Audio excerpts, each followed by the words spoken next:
大家好，欢迎回到 Firda Fei Channel. Udah nggak tahu berapa bulan aku nggak buat video karena emang sibuk banget.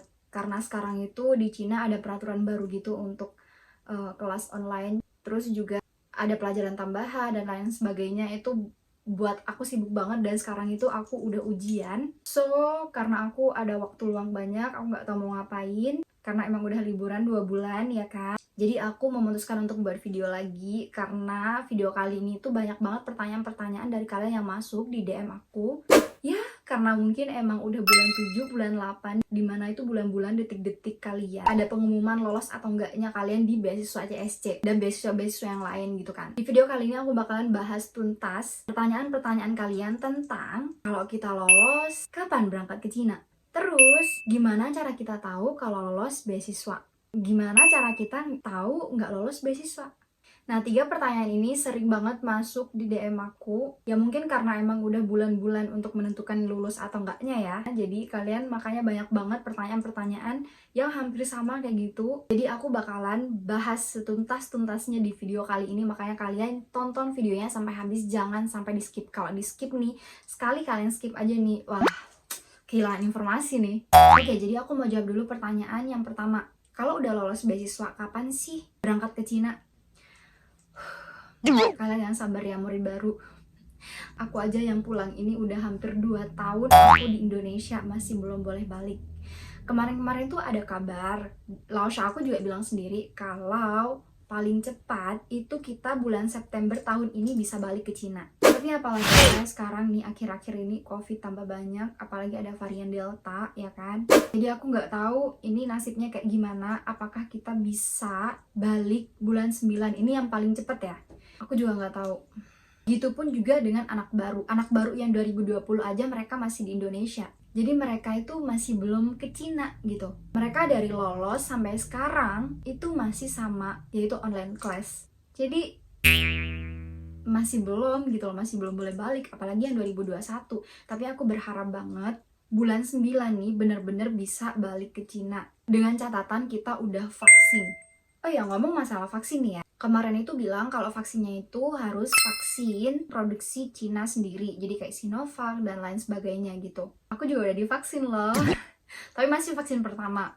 Aku juga vaksinnya pakai vaksin Sinovac.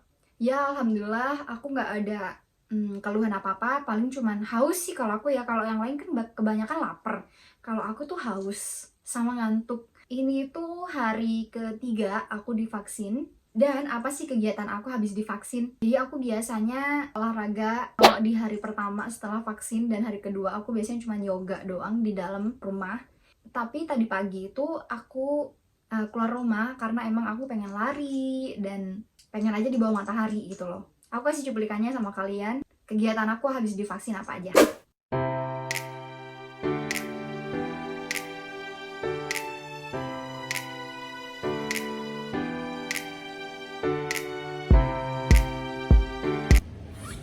Teman-teman, kalian kan tahu barusan aku habis olahraga ya. Olahraga tuh kita kan keringetan gitu kan, terus biasanya kulit kita tuh kotor banget, banyak dagingnya. Nah, aku biasanya kalau udah habis olahraga itu langsung mandi pakai serangkaian body care dari Scarlett. Aku tuh punya body scrubnya, body showernya, dan juga body lotionnya. Aku mandi dulu ya guys. Pertama-tama nih, aku pasti pakai body scrubnya dulu. Karena kan habis olahraga tuh keringetan dan badan tuh terasa kotor gitu kan. Terus yang aku suka sama body scrubnya Scarlett ini nih, butiran scrubnya itu nggak bikin sakit sama sekali dan juga nggak bikin iritasi di kulit karena emang lembut banget. Setelah dioles, diamkan dulu kurang lebih 2 menit, terus digosok deh. Tuh kan, dakinya keluar semua.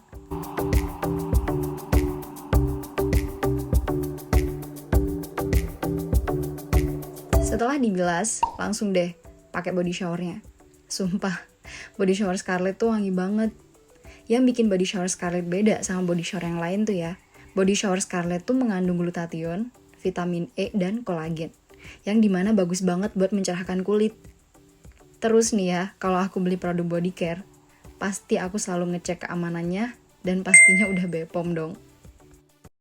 Oh ya, tadi pagi kan aku udah habis olahraga nih, terus aku sekarang lanjut mau buat video karena emang lama banget udah nggak buat video. Terus tadi kan aku udah habis bersih-bersih nih, udah mandi ya kan, pakai serangkaian body care dari Scarlett. Nah sekarang nih aku lanjut mau pakai body lotionnya dari Scarlett. Aku udah nggak tahu ini botol yang keberapa, dan ini aku baru beli karena aku biasanya pakai yang romansa. Cuman karena banyak banget review yang bilang kalau si varian Jolie ini dia itu wanginya kayak parfum YXL yang mahal itu loh. Jadi aku penasaran dan aku mau coba. Dan ternyata beneran dong, dia itu wanginya persis banget kayak parfum YSL. Dan sekarang waktunya pakai body lotionnya dulu. Karena aku make up itu wajahnya itu bisa lebih putih daripada badan gitu loh. Aku suka banget sama produk Scarlett ini, apalagi body lotionnya. Ini tuh dia gampang banget keresap gitu loh, dan nggak bikin lengket sama sekali. Aku nggak suka yang bikin lengket kayak gitu. Terus nih yang paling penting ya, kulit aku itu sensitif dan gampang kering gitu loh. Semenjak aku pakai Scarlett nih ya, kulit aku udah nggak kering lagi, udah lembab, dan nggak ada iritasi apapun karena emang cocok banget untuk semua kulit gitu. Nih kalian bisa lihat ya, yang sebelah sini itu udah aku pakein si Scarlett, yang sini belum. Lihat deh. Wah, ini tuh kelihatan banget bedanya, tau gak sih? Tuh, kalian bisa lihat kan? Ini tuh kelihatan banget cuy. Tuh, aku pakai yang satunya dulu ya. Sumpah weh, harum sekali. Kayak aku kayaknya nggak perlu pakai parfum lagi deh kalau kayak begini. Aku mau cerita sedikit nih. Semenjak aku bawa ke Cina nih si Scarlett, aku kan nyetok. Dulu aku pakai yang romansa kan. Nah, pas waktu aku ke Cina itu temen-temen Cina aku, terus negara-negara lain kayak Vietnam, Thailand gitu. Padahal kan mereka itu udah putih-putih, kayak orang Thailand tuh udah putih-putih mereka. Tapi mereka tuh tertarik banget gitu loh mau pakai Scarlett ini gitu. Cuman waktu itu aku cuma nyetok 5 doang. Karena ya cukup lah untuk 5-6 bulan gitu kan. Terus habis itu aku pulang lagi ke Indonesia dan bawa lagi gitu. Ya akhirnya aku kasih lah ke mereka. Mereka juga suka banget sama produknya Scarlett gitu. Oke, udah selesai. Aku lanjut buat video dulu. Oke, jadi itu dia kegiatan aku dari tadi pagi sampai sekarang aku buat video ini. Jadi sesimpel itu aja, yang penting kita jaga pola makan kita juga, istirahat kita juga, dan jangan lupa ya olahraga kecil-kecilan, jangan sampai olahraga yang berat gitu, jangan. Jadi olahraganya yang santai-santai aja, kayak lari, yoga gitu kan. Oke, mari kita lanjut. Yang kedua, pertanyaan kedua adalah gimana cara kita tahu lolos atau enggaknya scholarship. Banyak yang bilang, oh ya kalau lolos itu biasanya dapat email. Emang kamu kira cuma dapat email? Enggak lah, cuma dari email aja. Nah makanya aku mau kasih tips dulu nih sama kalian. Sebelum kalian daftar beasiswa, pasti kalian menyertakan email, nomor telepon, alamat, nama, dan lain-lain. Intinya tuh biodata kalian, ya nggak sih? Nah, aku saranin ke kalian, kalau kalian ngisi itu semua, itu jangan sampai punya orang lain. Maksudnya nih, misalkan nomor telepon kakaknya, emailnya adiknya, atau email temennya, atau nomor telepon sahabatnya, jangan sampai. Pokoknya intinya biodata kalian itu harus kalian isi yang bener-bener kalian pakai sekarang gitu loh. Nomor telepon misalkan, ya udah yang aktif yang kalian pakai, yang ada di HP kalian. Email pun juga kayak gitu, yang kalian pakai yang ada di HP kalian.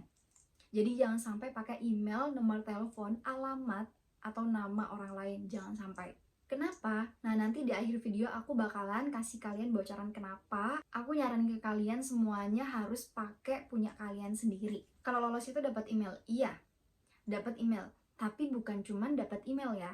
Maksudnya nggak cuman dapat email aja, bisa dari cara yang lain. Nah kalau yang nggak lolos gimana sih cara taunya? Nggak dapat email. Jadi ya emang digantung ya, karena kalau emang CSC scholarship itu mereka biasanya bukanya Februari, tutupnya juga Februari, terus nih Maret, April, Mei, Juni, nah itu digantung tuh, digantung udah nggak tahu mau ngapain tuh, udah nunggu. Di akhir Juli sampai Agustus, awal Agustus sampai akhir Agustus itu biasanya ada pengumuman. Jadi bulan-bulan ini sama awal Agustus, akhir Agustus, itu kalian udah siap-siap nih, udah cek-cekin aja email kalian dan lain-lain sebagainya, karena emang bulan-bulan ini tuh udah bulan dimana kalian dinyatakan lolos gitu.